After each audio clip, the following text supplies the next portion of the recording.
Turn one soul ring. So did you have you gotten your tickets for Star Wars yet? No. Because that's that's already, that already came out. I don't know if I'm going to be going first week. Yeah. Well, I usually go on opening day. I usually go and get like tickets for like a matinee on opening day. I know you can go and see it on like the Wednesday before now, but I'm just gonna go on like the Sunday. Bless you. Thank you.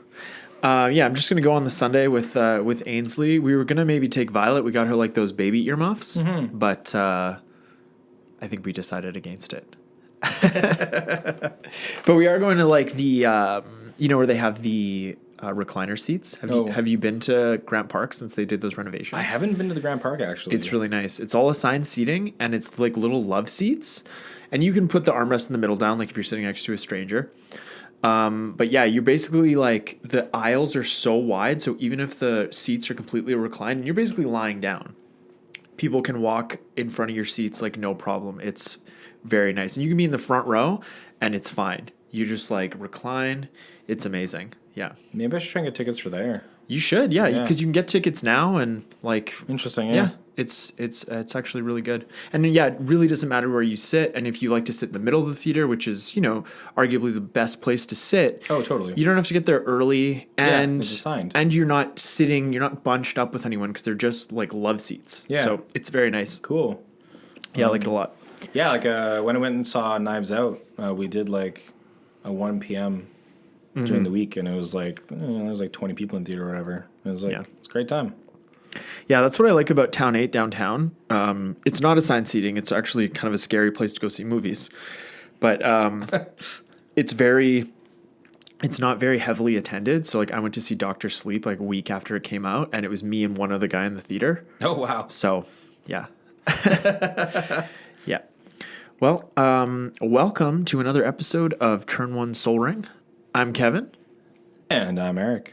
And today on the show, we are going to be Dexplaining Eric's Royal Scions Brawl deck, as well as explaining how the Brawl format works. Yeah. Yeah. I think this is the first time we're doing anything about Brawl. This we may have mentioned it, but... This is the first time we've never even spoken about Brawl. Oh, wow. Before today. Yeah. So, before we get to that, we're just going to cover just some things noteworthy in the world of Magic that have been going on. Pretty much, exclusively related to Arena, right? Yeah, I think our topic for this news is Arena stuff. Since we're talking about Brawl, there is some Brawl stuff coming up. Yeah, I like the name of this. They're the Brawlidays. Nice. Yeah. So, Wizards has decided to do something for the holidays, which is the Brawlidays. And what they're doing is they're introducing an event. So it's going to be available from December 12th to January 16th. So it's just over a month long. Okay, nice. Usually with Brawl, if you want to play Brawl on Arena, it launched beginning of November, I want to say. And you just had that sounds right. Yeah, and you just play every Wednesday. So just all day Wednesday, like all 12 day to Wednesday. 12? Yeah. I think it's like our time zone. I think it went to like 3 in the morning or something for whatever the time zone is, but whatever. We are central. Yes. So for this event, there's going to be an entry fee of it's like a one-time entry fee, right? And then you're in for the whole month. Yeah, I like so that. It's 10,000 gold or the 2,000 gems, right? How that relates, you can it's 1,000 gold for a pack, and 3,000 gems is 15 packs. 1,200 gems is 6 packs. So you get 2,000 gems is kind of in the middle-ish there. So it is about the same rate. Right. Yeah. But it's like a little bit more bang for your buck if you use the I think it's gems. if you use gems, it's better. Yeah. And then for a price, 3,400 gems is $20 US. 1,600 gems is $10 US. Or you can just buy currency. You can just buy gems. So because in Hearthstone you buy packs with real life currency. Yeah. But can you just buy packs in Arena, or do you have to buy currency then use it? Yes. Yeah. Got to buy the gems first. Oh, okay. I understand. I didn't know that. Mm-hmm. Because you can use the gems are used a lot of times at these events. The entry fees are either gold or gems. Mm-hmm. And then there are certain ones, there's traditional draft, which you can only use gems to get into. And same thing whenever there's a pre-release, you can do sealed, which also only costs gems. But then if you pay you can do the other draft, which is just the single draft. and that either costs 750 gems or 1,500 gold to get into.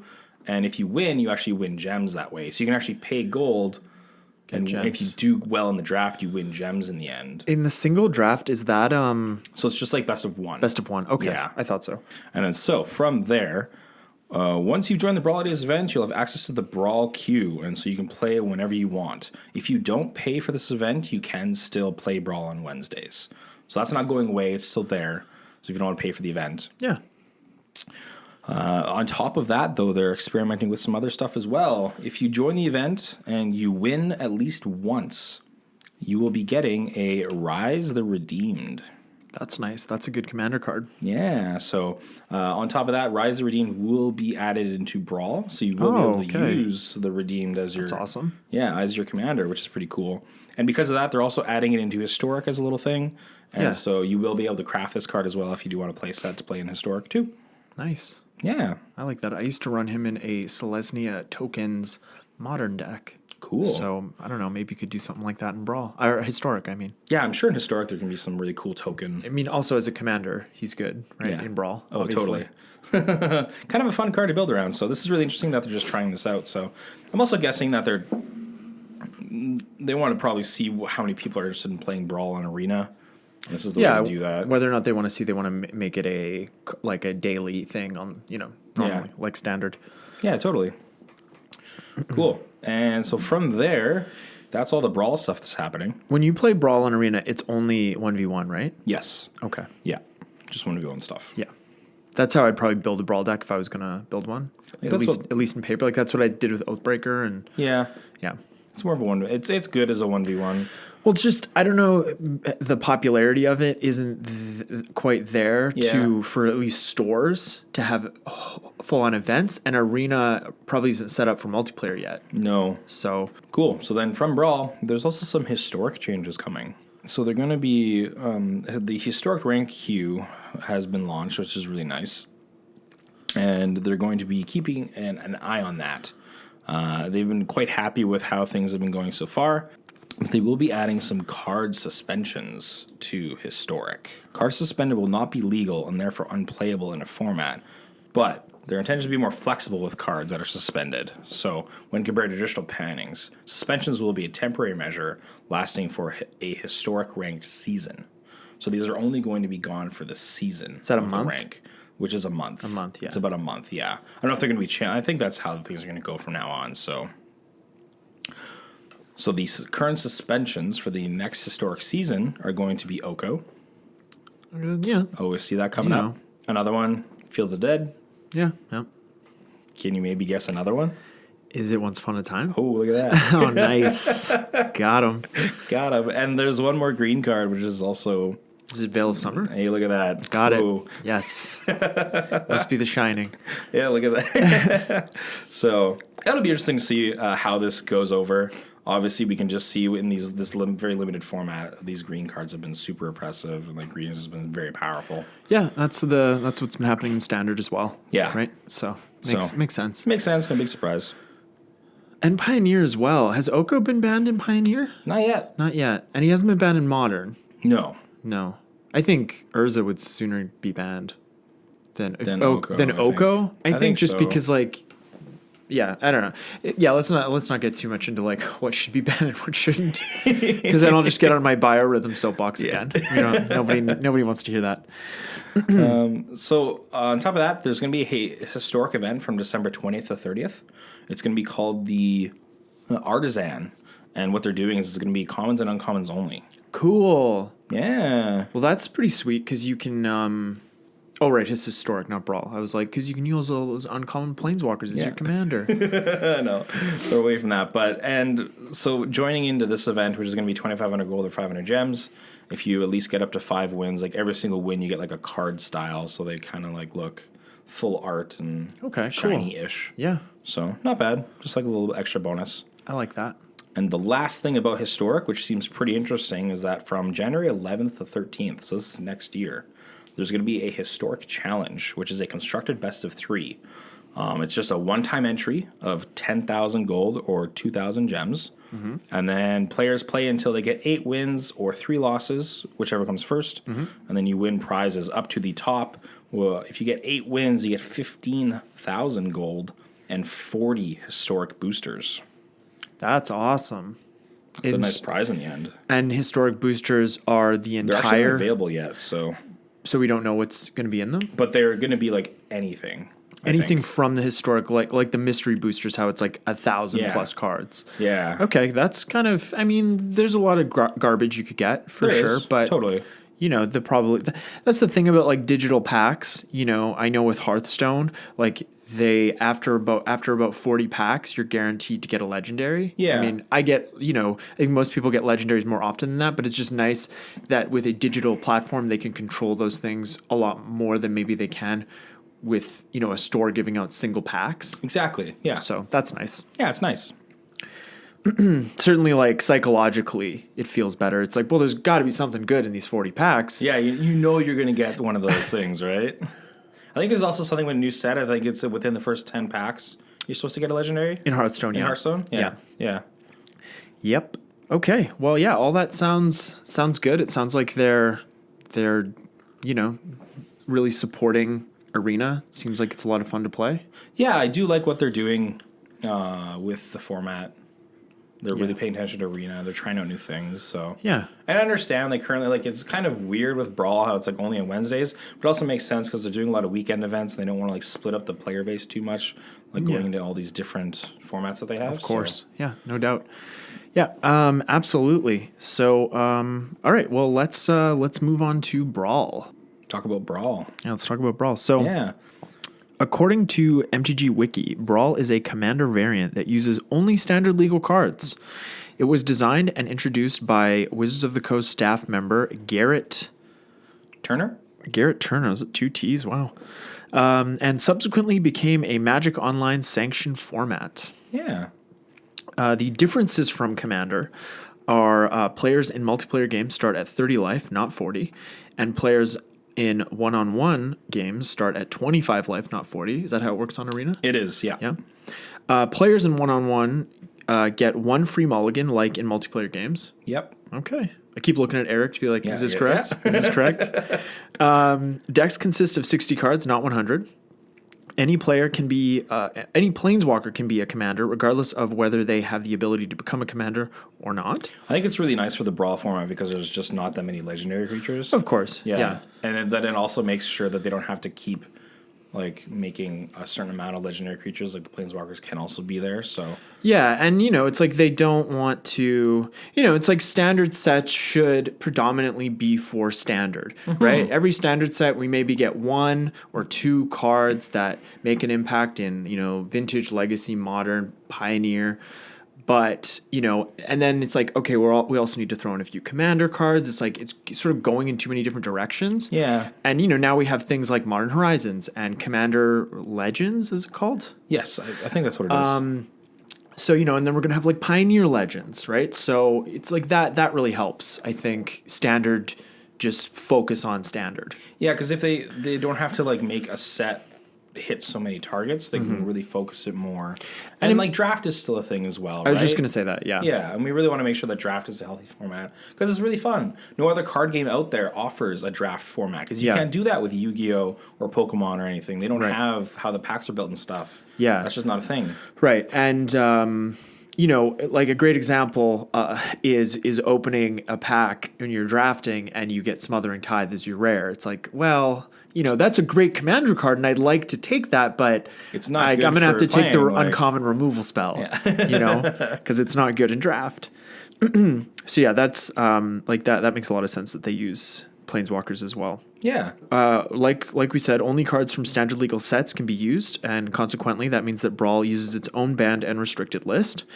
And we'll have a link to that in the show notes, as well as the rules page. Commander damage rules for Commander do not apply, and you can use multiple copies of any one basic land index with colorless commanders, which I didn't know about. So if you have like Ugin the Ineffable as your commander, Yeah. You can use basics because what else are you going to do? There's no wastes that Exactly. are standard legal, so they kind of have to do that. Yeah. But also, I mean, like, lands don't have color attached to them technically, so. Right. They're colorless. Yeah. You're absolutely right. Yeah. But in Commander, like we have like lands that produce a color. You can't use those lands if they're not in your Commander's color identity. Is that actually how that goes? I believe so. Like you okay. can't put a Sulfur Falls in your like Rice the Redeemed deck. Oh. But that's why you can use off-color fetches in whatever deck you want Because they don't produce the mana. Yeah. I've had people be like, you can't run that in your deck. And I'm like, Judge. Yes, I can. Tell them. I'm so quick to call a judge now. Oh, yeah. It's just like, let's just, come on. It just speeds it all up. Instead of people bickering and stuff like that, get the aficionado in there and just, boom, this is the rules. We're good to go. Mm-hmm. Yeah. So let's get to the Royal Scions deck. So first things first, let's read the Royal Scions. So, like, what do they do, Eric? Perfect. So the Royal Scions is a planeswalker. So it's one of anything, a blue and a red. So 3 CMC, comes in with 5 loyalty. And so you can +1 to draw a card, then discard a card. You can also +1, so target creature gets +2/+0 and gains first strike and trample until end of turn. Nice. And then we do have a -8 where you draw 4 cards. When you do, the Royal Scions deals damage to any target equal to the number of cards in your hand. Okay, that's pretty good. So they're just from the most recent standard set, Throne of Eldraine. They're in Eldraine, yeah. Yeah. So I just looked up a little bit of lore about the Royal Scions because we first saw them in Battle Bond. Yes. Like that's probably like a year and a half ago now. Mm-hmm. Not this past summer, but the summer before that.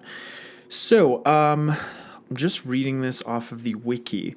Rowan Kenrith is a planeswalker from Eldraine who specializes in electrical magic, whereas Will Kenrith, also a planeswalker from Eldraine, specializes in ice magic.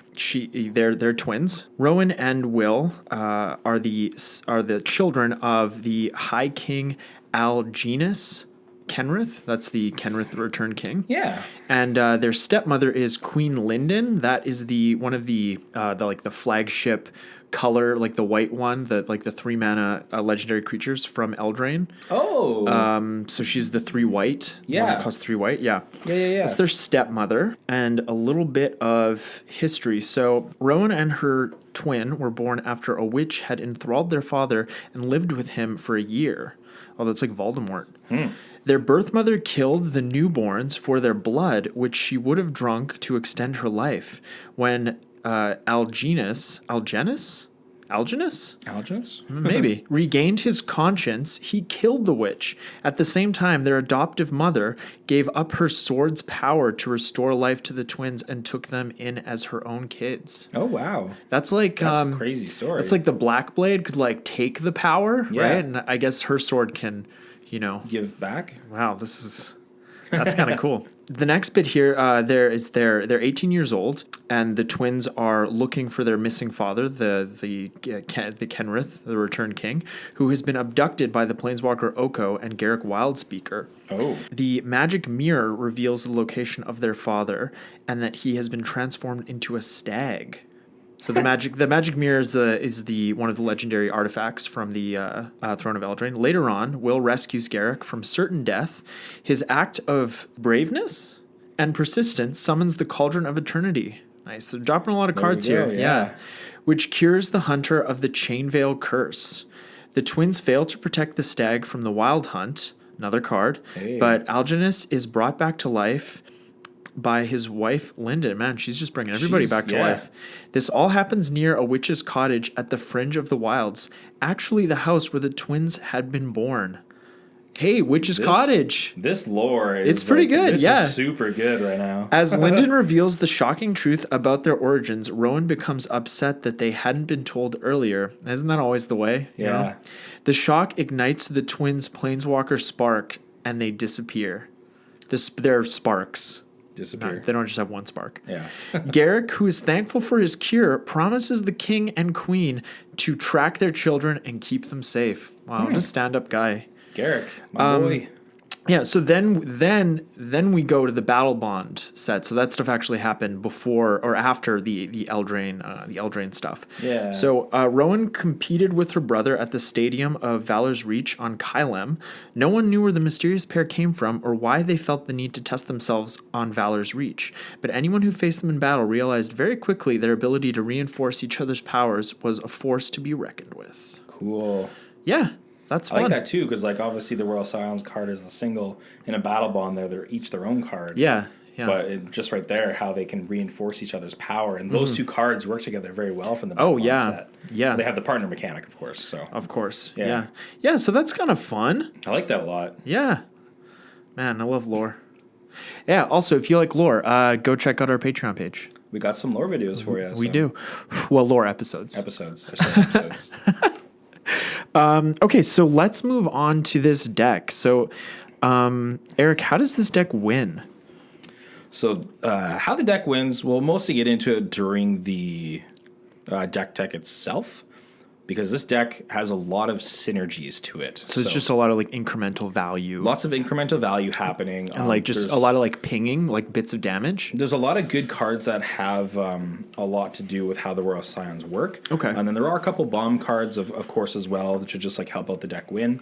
But there's a lot of incremental value in terms of like a couple pinging things and just like drawing cards to get through the deck. Yeah. But there is also like a go wide strategy as well. Okay. So you're able to kind of like go wide with the deck and just get in with a bunch of creatures. Mm-hmm. Okay. Yeah. And then also with the value that you can get, we'll get to it pretty much right away, but sometimes the value that the deck can create so early on puts you so far ahead right off the bat that your opponent just can't do anything about it. Yeah. Yeah. Okay, cool. Yeah. All right, well, let's move on to the deck categories and the cards. Yeah, so of course we did read the Royal Scions, and their first ability there is draw a card, then discard a card. Mm-hmm. So there are a few cards in the deck which care about drawing a second card each turn. Yeah. Which is what the ability does for you, right? Yeah. So starting it off right away, we have the Fairy Vandal, which is one of anything in a blue for a 1/2 fairy with flash and flying. Mm-hmm. The flash is kind of neat sometimes. But whenever you draw your second card each turn, put a 1/1 counter on the Fairy Vandal. So it's just a flyer that just gets bigger. Yeah, that could get big fast. Yeah. Next up, we have Improbable Alliance. Love the art on this card. Oh, yeah. It's blue and a red for an enchantment. Whenever you draw your second card each turn, create a 1/1 blue fairy creature token with flying. And you can pay for blue and a red to draw a card, then discard a card. So it's I like that second ability where it just works with itself. It's a lot of mana, but still works with itself. Still works with itself. Yeah, that's what you want. But this is starting with the going wide because we're making a 1/1 whenever we draw a second card. Right. With flying. So that evasion as well is super good. Yeah. Oh, yeah. Next up, we have the Iron Crag Pyromancer. So 2 of anything and a red for a 0/4 human wizard. Whenever you draw your second card each turn, Iron Crag Pyromancer deals 3 damage to any target. Yeah, this card's really good. It's like really good in this deck. Yeah. Yeah, that's solid.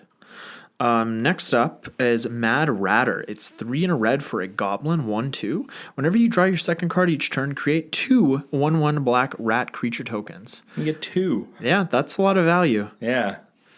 This is a 4 mana for a 1/2, so it can get shocked and stuff. So there are some situations where you get a little bit blown out. Sure, yeah. Yeah, but if you have your turn 3, play Royal Scions, turn 4, play this, get 2 more rats out there, and you're off to the races already. No kidding. Yeah. So the next category that we have here is draw some more cards. Yeah, we like drawing cards. Do we ever? So first up is Chemist's Insight. I actually love this card a lot. I've even been putting it in my commander decks. It's really good. It's really good for what it does. Mm-hmm. So 3 of anything in a blue for an instant to draw 2 cards. And it has Jumpstart, which is a really cool mechanic. You just got to discard a card and cast it from your graveyard. Yep. Next, we have Erratic Visionary. It's 1 and a blue for a human wizard, 1/3. You can pay 1 and a blue and tap him, draw a card, then discard a card. So just more of that cycling. Mm-hmm. If our Planeswalker keeps getting removed or something like that, we have other cards to really help us keep going, right? Yeah, yeah. It's fun to look at a Brawl deck because I see these cards and I have to remind myself that it's only standard legal because I keep thinking I just put Merfolk Looter in there. Yeah. We're only standard sets. Next up, I put this card in this section. It's kind of like a win con card And then it can also Right. like copy spells, but it is also sometimes like a lot of the times I cast this card for like X3 just to like get some card draw in there. So, Yeah. So card is Expansion Explosion. So the expansion side is 2 of Is It Color? And then you can copy target instant or sorcery spell with CMC cost 4 or less, and you can choose new targets for the copy. So you can copy your opponent's spell, you can copy your own spell. Yeah. So just some nice tech there. Yeah, exactly. Yeah. And then the other part is X, 2 blue, 2 red.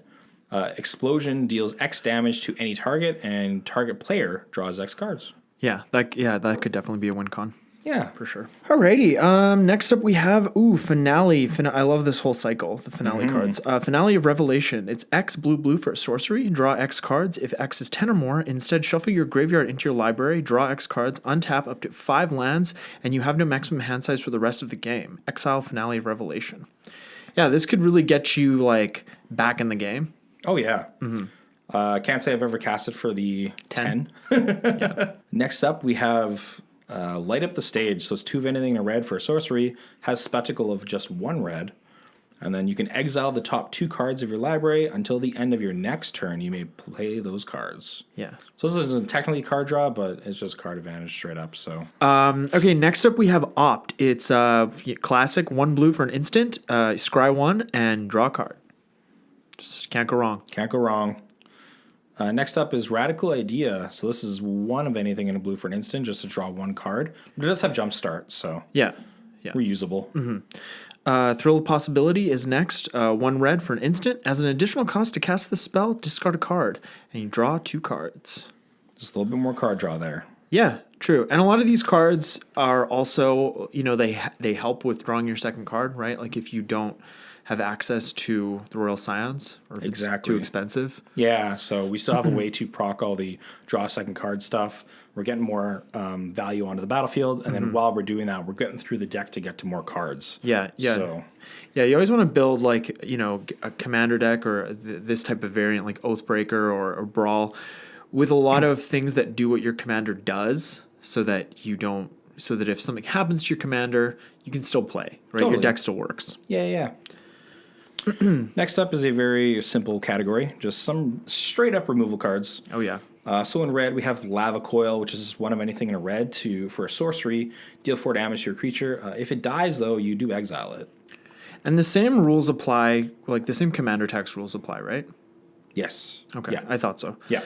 Next here we have Rowl's Outburst. It's 2 a blue and a red for an instant. Rowl's Outburst deals 3 damage to any target. Look at the top 2 cards of your library. Put 1 of them into your hand and the other into your graveyard. I really like this card. It's like some good card advantage. Definitely. Yeah. And if you pitch a Jumpstart card, you can still use it, right? Totally. Yeah. Next up, just good old Shock for 1 red and deal 2 damage on any target at instant speed. Yeah, when are they going to put Lightning Bolt in Standard again? Come on. Never. Then they'll have to ban it.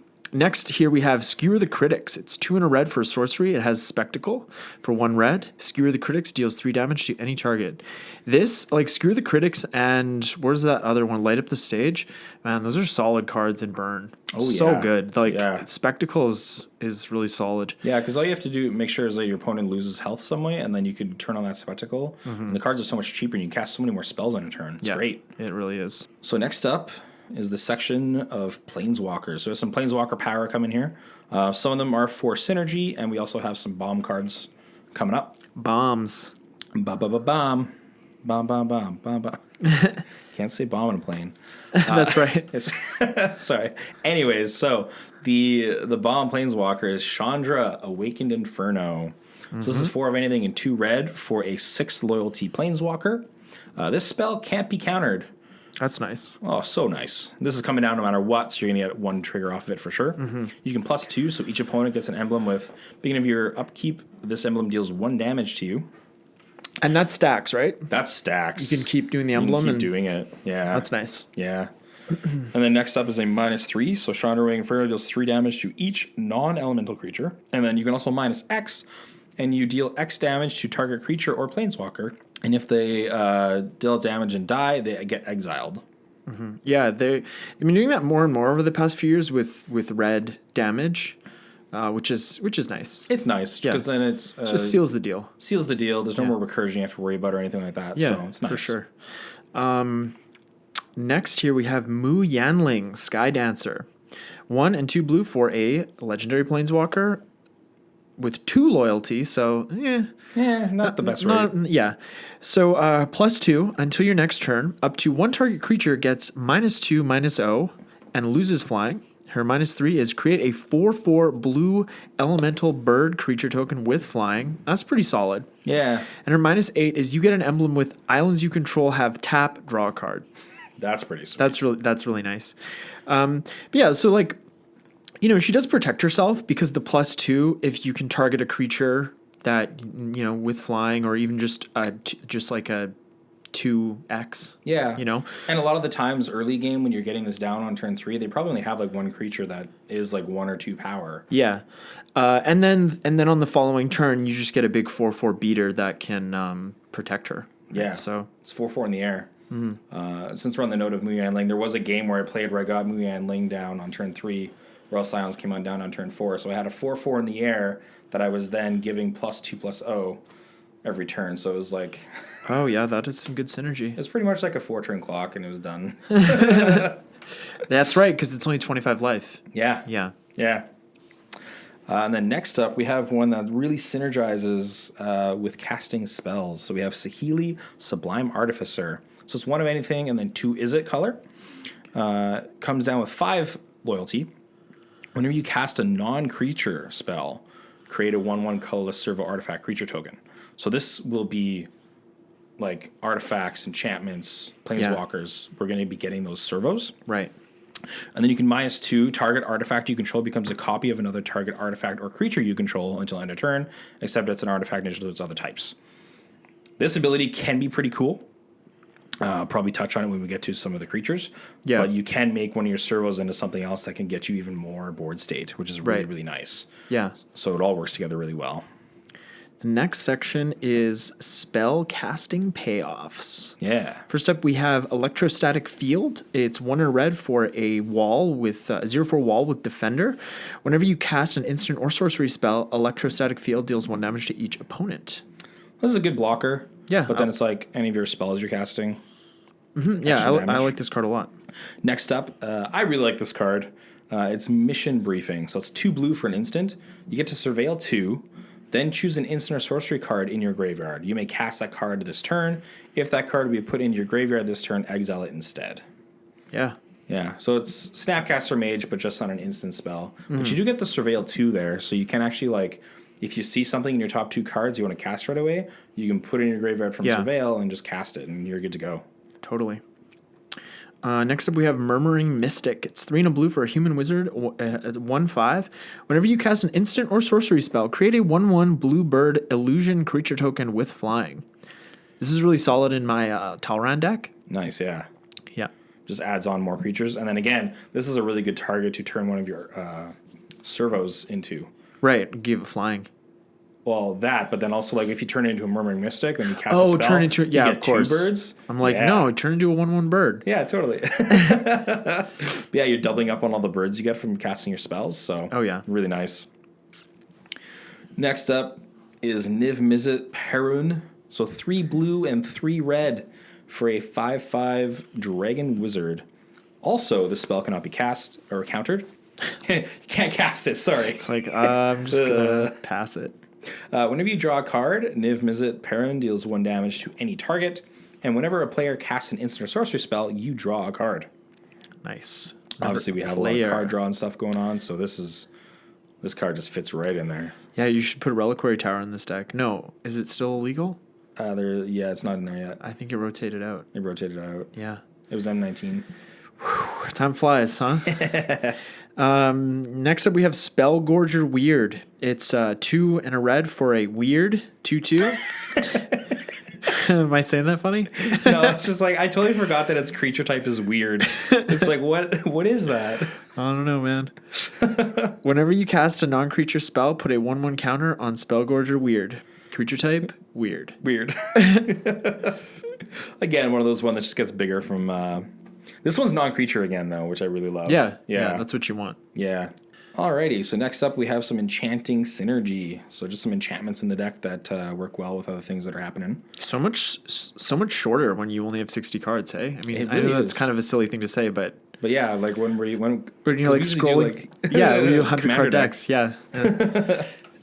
So this card's very interesting. It's Ferocity of the Wilds, which is 2 of anything and a red for an enchantment. Attacking non-human creatures you control get +1/+0 and have trample. So this is in the deck because you end up making so many 1/1s. We have rats, we have birds, we have servos. All these things are non-humans. So Yeah. all these 1/1s that you make are now 2/1s. Right. It makes a big difference. Oh, of course. Yeah. Yeah, so I saw this card and I was like, I don't know, and I threw it in there, and after playing with it, like the games that you go wide, it just doubles your damage and you're like, yeah, this This is over. yeah. Yeah. No kidding. Okay, next up we have Firemind's Research. It is a blue and a red for an enchantment. Whenever you cast an instant or sorcery spell, put a charge counter on Firemind's Research. Then you can pay 1 and a blue to remove 2 charge counters from Firemind's Research to draw a card. Or you can pay 1 and a red to remove 5 charge counters from Firemind's Research, and it deals 5 damage to any target. Any target. And if you have mana and charge counters, you can just keep doing these. Yes, you can. I do actually like using it for there's been times where I'm against someone else's deck and they have this out there, and I totally forget that once they're at 5, they can just dome you for 5 more damage. Yeah. And I'm like, I could block, I survive, and then they do this, I'm like, oh, right.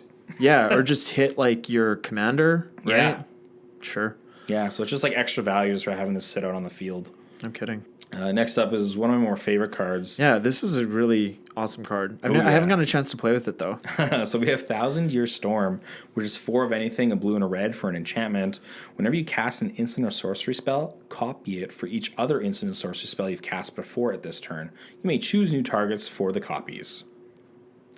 Oh, that's really good. Super, super good. So it's just like gives all your cards storm. So in the situations where we have a lot of the cheap spells, if we're able to like opt and then Radical Idea, and then like, you know, jumpstart Radical Idea and then finish it off with Expansion Explosion or something, or even like just like a shock. Like your shock is now doing 8 damages for 1 mana. This would be pretty good in Narset because you'd get it off of Narset's attack trigger, and then you'd copy like extra turn spells or extra combat spells. Oh yeah, because it's whenever you cast an instant sorcery. Yeah. Yeah. Hey. That's pretty good. I bet it's not expensive. No, it's not. Okay, the next category, before we get to the lands, is the rest of the creatures. Okay, first up, we have Standard and Modern, and probably Pioneer All-Star here. It's Brazen Borrower and Petty Theft. So Brazen Borrower is 1 and 2 blue for a creature, Fairy Rogue, 3/1. And it has Flash, Flying, and Brazen Borrower can block only creatures with Flying. And the Petty Theft portion is 1 and a blue for an instant that has return target non-land permanent and opponent controls to its owner's hand. This card's the real deal. I like this card a lot. Yeah, Definitely always use the Petty Theft before throwing out the creature. totally. Totally. Early game, it can really help you survive if you're falling down a little bit because you can just like throw back a large creature they're attacking you with. But it also hits any permanent. So if they have some enchantment out there that's gaining counters or something, you can just throw it back into their hand as well. So Yeah, and you're effectively time locking your opponent if they did spend all their mana on a turn to put a big non-land permanent out there, right? So that feels good. totally, yeah. And then you just have a 3/1 in the air, which evasion's always nice to have. So Yeah, and with Flash, you just put it into play as a blocker. Yeah. Very good. yeah. Next up is good old Crackles, Crackling Drake, 2 blue, 2 red for a flyer. Its power and toughness, its power is equal to the total number of instant sorcery cards you own in exile and in your graveyard. Right. And then when Crackles enters the battlefield, you draw a card. That's nice. Yeah, but this guy gets pretty strong with all the cards that we have going in the graveyard. And then again, we can always make one of our servos into a Crackling Drake with Saheeli and just get in there for Oh, yeah. yeah. Okay, next up we have Dream Eater, 4 and 2 blue for a Nightmare Sphinx, 4/3 with Flash and Flying. When Dream Eater enters the battlefield, surveil 4. When you do, you may return target non-land permanent and opponent controls to its owner's hand. Dream Eater, I find, is just like again one of these like big beater cards, and because Again, you can time walk your opponent, and now you have a 4/3 in the air. Yeah. Yeah, that's pretty And then solid. the Surveil 4 lets you kind of like scry or put stuff in the graveyard you don't need anymore. Yeah, This card's so much value. I like it a lot. Next up is the Goblin Electromancer. 1 blue, 1 red. Instant source spells you cast cost 1 less to cast. Yeah, you're going to need that. You're going to want that ramp. Yeah, exactly. So he's just a nice card whenever. Next up, we have God Eternal Kefnet. 2 and 2 blue for a legendary creature, Zombie God, 4/5 with flying. You may reveal the first card you draw each turn as you draw it. Whenever you reveal an instant or sorcery card this way, copy that card, and you may cast the copy. That copy costs 2 less to cast. When God Eternal Kefnet dies or is put into exile from the battlefield, you may put it into its owner's library, 3rd from the top.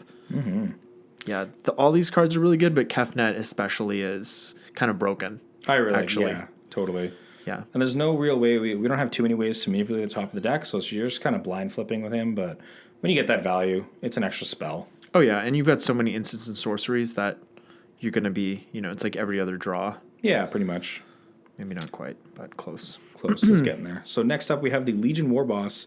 2 of anything in a red for a Goblin Soldier 2/2. Has Mentor. At the beginning of combat on your turn, create a 1/1 red Goblin creature token. It gains haste until end of turn and attacks this combat if able. So getting it out early is just a way to like start getting more things on the board. Yeah, for sure. Yeah. Next up, we have Quasi Duplicate. I know this is a sorcery and it's in the creature section. All right, but we're going to get to that. There's a reason. It's 1 and 2 blue for sorcery. Create a token that's a copy of target creature you control, and it has Jumpstart. So, obviously a card like this is great in a singleton format because we can make more copies of the creatures that we like. Yeah. Yeah. Usually Crackling Drake or like Dream Eater is the target of this spell. Those creatures are just so powerful. Right. You can't target creatures like Niv because they are legendary. Right. Do you get the ETB with Yes. Okay, cool. I thought so. Yeah. Just, I was asking for the audience. I knew. Okay, yeah. But the audience now knows. You do get the ETB. And we were just talking about having copy effects in Singleton, which is nice. So do you have Spark Double, which is 3 of anything in a blue? You may have Spark Double enter the battlefield as a copy of a creature or planeswalker you control, except it enters with an additional +1/+1 counter on it. If it's a creature, it enters an additional loyalty counter on it if it's a planeswalker. And it isn't legendary if that permanent is legendary. That's a nice touch. This card is so powerful. Yeah. It's really it is really good. It's a solid commander card too, just because it can copy planeswalkers. Yeah, so you can have 2 of the same planeswalker out there. That's nuts. It's nutty. And it's like, no matter what your commander is, you can have 2 of it. Yeah, come on. I might want to throw this into Animar. 1 blue for that, sure. 2 Animars out there? Yeah, of course. All right, so last but not least, the lands. Yeah, So- not too much to say Yeah, here, not but too much to say. You got Arcane Signet in the land section. That's Yep. fine. Yep. It's Arcane Signet's just the best signet. It's 2 mana for an artifact, and it taps to add 1 mana of any color in your commander's color identity. Mm-hmm. Yep. Super good. Yeah. I took it out for a land just because like it's a little bit of extra ramp and like 23 lands with the 60 card deck still good. Sure. Yeah. And then I threw the castles in here. They're always good. Oh yeah. Yeah. Vantress is I find more useful because both the castles I have Embreth and Vantress. They enter the battlefield tapped unless you control an island or a mountain in the case of Embreth. So they're usually coming in untapped. But then the Vantress is 2 of anything and 2 blue, and you tap it to scry 2. Yeah. So this is really nice to like get through cards. Yeah, I put Vantress in all my decks that have definitely all my mono blue commander decks. Yeah. Just because there's no downside. Like why wouldn't you? Probably for all the ruinations people are playing in our meta. Yeah. But Embreth is still the activated ability is 1 and 2 red to tap creatures you control get +1/+0 until end of turn. That lends to your go wide strategy. So I could see that doing work, closing out games. Exactly. Yeah. And it's it counts as a mountain pretty much, so why not? Yeah. You got Command Tower in here. Dwarven Mine, which is a mountain, taps for a red, and enters the battlefield tapped unless you control 3 or more other mountains. And when it enters the battlefield untapped, create a 1/1 red dwarf creature token. Just like a little extra token support. Exactly. Yeah. Sometimes I find in this format, it can be hard to get 3 of a color sometimes if you draw this early, but you can still get there. Yeah, the Mystic Sanctuary is a much better. I think it's the best of this cycle. Yes. In terms of the common. Oh, the black one's also really good. But yeah, same thing. Enters tapped unless you control 3 or more other islands. But when it enters the battlefield untapped, you may put target instant or sorcery card from your graveyard on top of your library. So again, great. Your spells back. Yeah, great in a singleton format. Oh yeah. Especially with all the card draw, like you can usually get it back the same turn you put it on there. So that's nice. Yeah. You have Temple of Epiphany because, why not? Why not? Yeah, and just like the other duels that you can run in this format, like Steam Vents, and Fabled Passage, that's solid. Yeah. 7 islands, 7 mountains. What I like best about the deck is on Deckstats, it's only 127.94 if you want to build it in paper, and the average CMC is 307. Like that's pretty solid. I like that. Yeah, the deck is definitely quite fast. Yeah, pretty low to the ground. Yeah. So when playtesting, again, like I was saying, sometimes it just kind of gets out of control. Like if you're able to play down the Improbable Alliance on turn 2, and then your Royal Scions comes down turn 3, you loot, you get a fairy, and that just kind of spirals out of control from there. Yeah. It's really, really nice. So how would you fight this deck? Like if you were gonna like build, like if you were gonna build a deck to like beat this deck, like what do you think the best kind of strategy would be? Or like have you encountered anything on Arena that's been really good against it? Yeah, actually. So I had a really good match against someone running Sorin. Sorin, the Orzhov Sorin. The Orzhov Sorin, yeah. So it's like +2, you deal damage to your opponent, but it's the -X. You can bring back any creature from your graveyard. Right. For whatever the CMC cost of X is. Yeah. So it was a aristocrat style deck. Okay. And it was we had a long back and forth. This was a long match, and he ended up just being able to keep bringing back. There's the one Orzhov creature where it's like whenever one of your creatures dies, you drain your opponent for 1. Right. Yeah. And then that's the Celebrant, right? Yes. Yeah. And because Sorin gives your untapped creatures lifelink, if you can just attack them with creatures, you're gaining life. Your creatures are dying, you're gaining more life. So all the life gain really made a difference because my deck has like a lot of burn in it, and you can get it in the air and stuff like that. Yeah. So I did so much damage, but he still gained so much life that in the end I just ended up losing. Couldn't get there. So life gain I think is one kind of good thing. Right. Because this deck is kind of like a burn deck. Yeah. Yeah, it just wants to get in fast, do damage. Yeah. Also a control, like if you're on the more control side of things, this deck doesn't really have any counter spells. Actually, there's no counter spells in this deck. Good for you. I'm kidding. And so I did have problems again against a control deck because they had a couple board wipes and then keeping my big creatures off with counter spells. Yeah. I just couldn't catch back up with like the little value that I was gaining, drawing too many lands. So maybe throw a couple counter spells in just to deal with board wipes. You know? That actually might not be a bad idea to like, I don't know what I would take out, but to deal with the board wipes might be nice because if you're going wide, like the deck does end up going wide, but it takes a little bit of time to build there because you're casting spells to get the 1/1 creatures and stuff on the board. Yeah. Yeah. Yeah, cool. Well, yeah, I like this deck a lot. I look forward to hearing more about your forays into Brawl. Yeah. Brawl is it's an okay format. I did want to build something a little bit more. Like I tried doing an Ayara deck. Oh yeah, it had some cool combos in it, but it's just like I went against so many more powerful decks right away, and I was like, I'm just gonna build something competitive. Yeah, of course. Yeah, I think that's generally what ends up happening. Yeah, and I landed on the Royal Scions. It's a very powerful planeswalker, so yeah. Okay, well, we are going to bring this episode to a close. And we hope you guys enjoyed our foray into the much maligned Brawl format. Yeah, and if anybody starts playing on the event this holiday season, let us know what you think of the Brawl. Yeah, let us know what you're playing. Yeah, I'll see what's good. As usual, you can find us on social media on Instagram at Turn One Soaring the Podcast, and you can find me on Instagram at Command Beacon. Eric, you should get on Instagram. It's a lot of fun. There's a lot of really cool Magic accounts, even just like the altars. Yeah, that's very really cool. Very cool stuff. Yeah, very very cool. We're doing our December giveaway of the Modern Horizons packs. So go and check that out on Instagram at Turn One Soul Ring. We're gonna be that's gonna be entries closed December 31st. So get in before then. It's pretty easy to enter. You can find all that stuff on Instagram, and you can find us on iTunes, Spotify, and wherever you get your podcasts. Wherever you do that, give us a rate and review.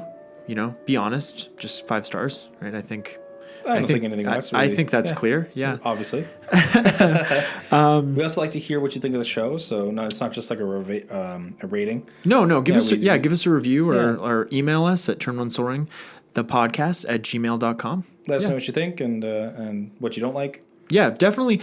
I think that criticism is always better than accolades, right? Yeah. Because like, you know, we want to give you guys what you want to hear. And if there's something that we're doing bad all the time, it's like, well, let us know because then we can fix it. Please let us know.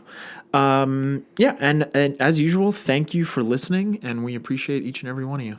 Thanks for listening. Couldn't do this without you. Bye bye. Bye bye. Turn one soul ring.